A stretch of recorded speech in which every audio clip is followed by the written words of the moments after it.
And you're like, oh my God, they're gonna ruin it. Oh my God. And not another one, not again. You know? Like, come on, don't do that. Nikakumbuka tukikuwa talking stage aliniambia anapenda vienyeji. Kumbe you can't change a man.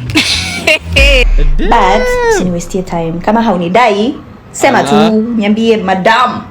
Yo. Die. And then I'll just mind my business. Come on. Interpretation is a double-edged sword. Ask me why. Ask me why. It can either lead to great misunderstanding or genuine connection. As we grow up, we do something specific. We create a story about ourselves around the life that we are living. And when we do this, there are things we keep close to our hearts and there are other things we share with other people. But when we interact with others as well, they are doing the same thing. When we meet them, we are seeing the story that they have built themselves. And there's a very big challenge when it comes to this. It's because we cannot read the story directly from how it is being written. We can only judge it through their words, through their actions, ama through the lens that we view them with. Kwa sababu pia sisi, the life we are living affects how we are going to interact with the things around us. Hey. So as we are doing this, we can either get it right or we can get it totally wrong. And that's where relationships become interesting. Welcome back manze to the RadaFiles. Wananitanga yo frache. Manze, it is the bitter things in life that matter. Remember, you can tap the link down in the description below and support the channel, or scan the QR code hapa hivi on your screen. Without further ado, masaa mbaya tunaanza like this. Another thing that has come to my mind is, do you know when you hang out as a sexy lady, like as What? a woman who looks good and feels good all the time? Yeah, this is what a sexy lady looks like. When you hang out with this other gender, Yes, that other and gender. then after a few hangouts, we're cool, we're friends, you know, like we're doing stuff we like together, like gymming together, running together, be playing soccer together, and maybe stuff like that, you know. Like we have mutual things we do together, and we Okay. are friends. And then you start seeing signs that this person is about to hit on you. And you're like, oh my God, they're gonna ruin it. Oh my God. And not another one, not again. You know? Like, come on, don't do that. And you can see them texting you morning, evening, and you're like,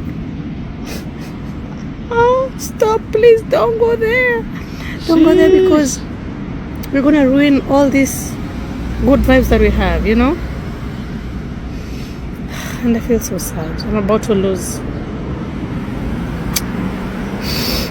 Allah. an important one. Not important really, but Allah. we had a good time, you know, when we're outside and doing all friends stuff. Okay, yalla, bye. This is a very crazy situation. Do you think men and women can actually maintain platonic relationships? Can they just be friends without strings attached? Let me know down in the comments below, because this is what she's trying to say. And mind you, she is not in a gym. She is not like in a space where you go and gather as a group and do your things, then all of a sudden someone is hitting on you. No, you've gone out of your way to create a certain form of interaction with somebody, then you start sharing things that you like. I mean, isn't that leading somebody on? Because hata wewe, as you are watching me, you can never interact with someone to that extent, especially of the opposite gender, that you don't find attractive. And most of the time, attraction doesn't just happen instantly. Familiarity is what builds a certain form of attraction. So, in this situation, her goal was to extract a certain form of masculine guidance, a masculine environment, without giving a form of giving back something to that relationship. Iyo nikaanza kufikiria hapa kama red pillar. So the question bado hapo hivyo ina remain, can men and women just be platonic friends without any strings attached? The problem comes in when two people are experiencing the same situation but they are giving different meanings to it. Mse, unaweza kuona read, kumbe una read wrong. Mna agree, mnaagana vizuri sana, mnaambiana hakuna strings attached until sehemu zenu za nyeti zishikane. Okay. Hizo strings zina attach hadi zinatango. When two people are continuously sharing the same environment, attraction becomes inevitable. Most of the time, women will say that, oh, it was my hormones. But as men, we know that attraction is built gradually. You can never be attracted to someone hivi instantly na ikuwe ni ile long term.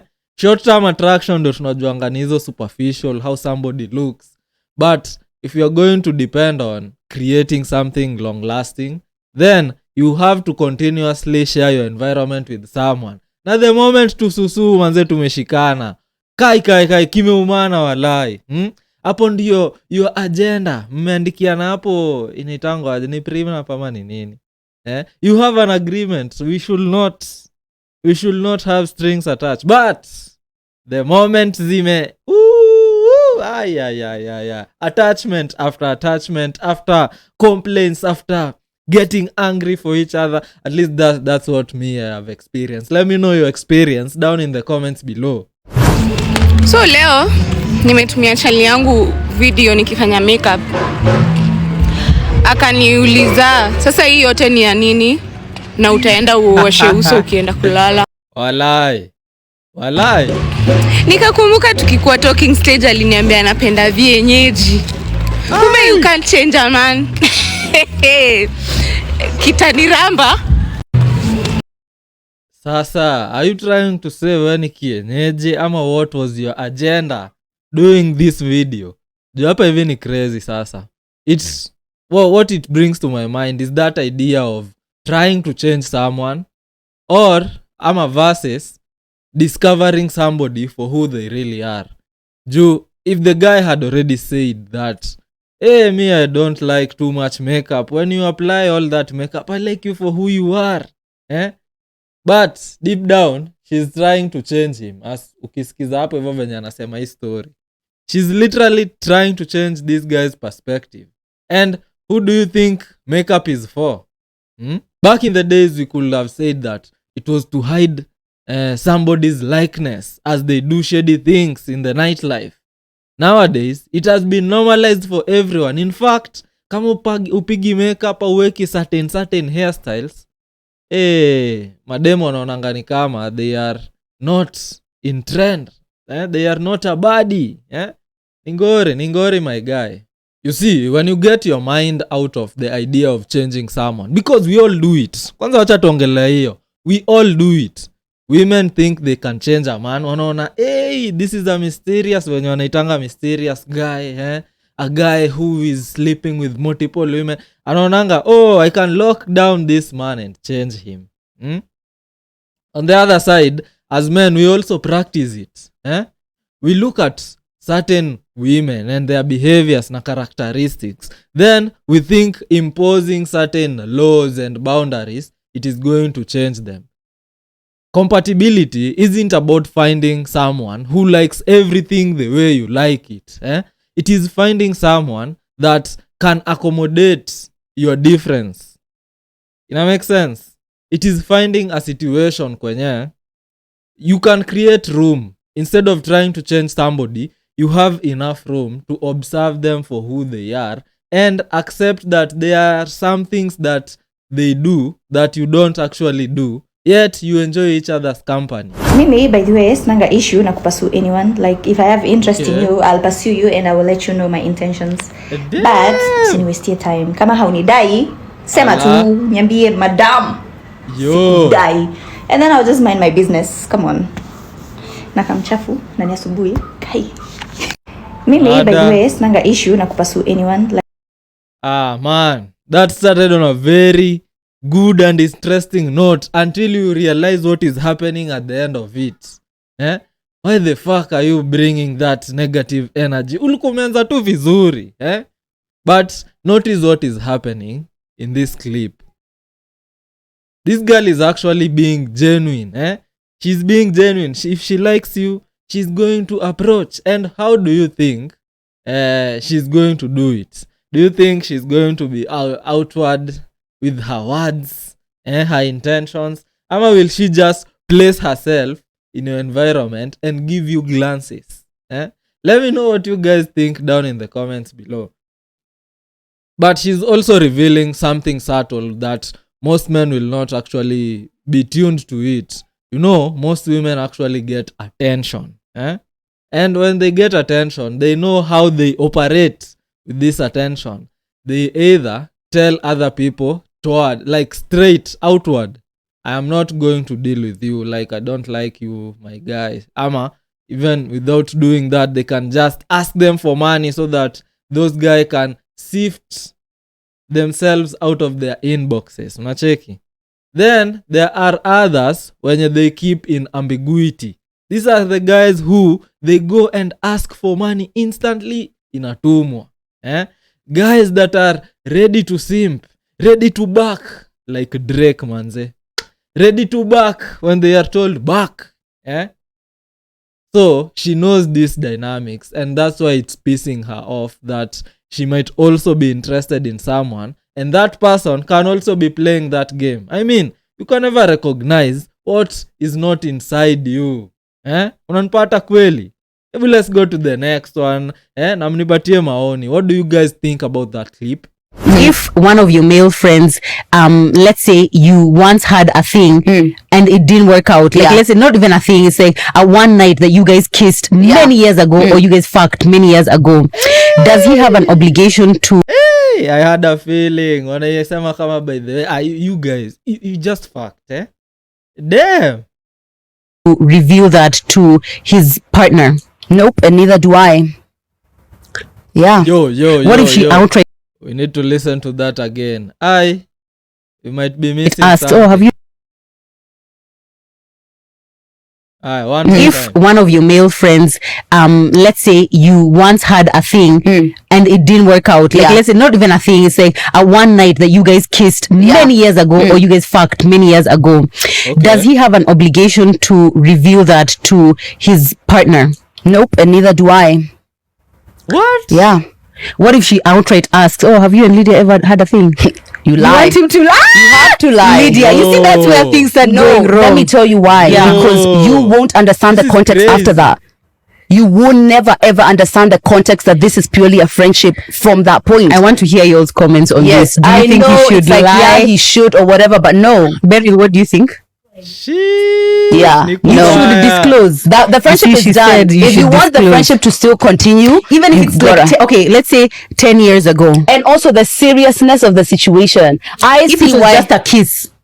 No. As a partner, Yeah. I see why you want to know. So- even me as a partner, You are just I not willing to see. disclose no, as a friend. No. I see what I would like to do. I see, see yeah. what I would like. Yeah. But I know explaining this context to this partner. Yeah. It's that Okay, kind right. of thinking that actually leads to things later on, because later on when now somebody discovers, it's like now you're 3 years in the relationship and then another friend gets drunk and is like, I remember this guy's kitambo wangeoana lakini hawakuona. Now it's a thing of you lied to me. This is crazy. Inaitangwa superiority complex ama ni nini? Ama is it double standards? Because for her, she knows why she would like to know that, to be given that information. But she also wouldn't disclose that information if she was the one being asked to tell if something had ever happened. Hiyo double standard ama ni superiority complex? Hebu let me know down in the comments below. But I completely understand whatever she's talking about. Because sometimes you realize that you can express yourself to people, but then you realize these people might actually not carry the weight of my story. Venye tumeanza hapo hivyo tukiongelelea. They might not carry my story with the delicacy ama as delicate as I will think about it. So you are afraid that they will not see it according to your lens. And one of you guys manzali comment down in the comments on another video, alisema a very critical thing. You can never, ebu acha niwaonyeshe hiyo comment. As you can see hapo hivyo, shout out to Morara alisema hivi, she has very sound advice, and the thing you have to know is you can't control what people will do with the advice you give. So whoever twists the advice to their own interest, that is someone who didn't come for the message and clearly didn't get what she was saying.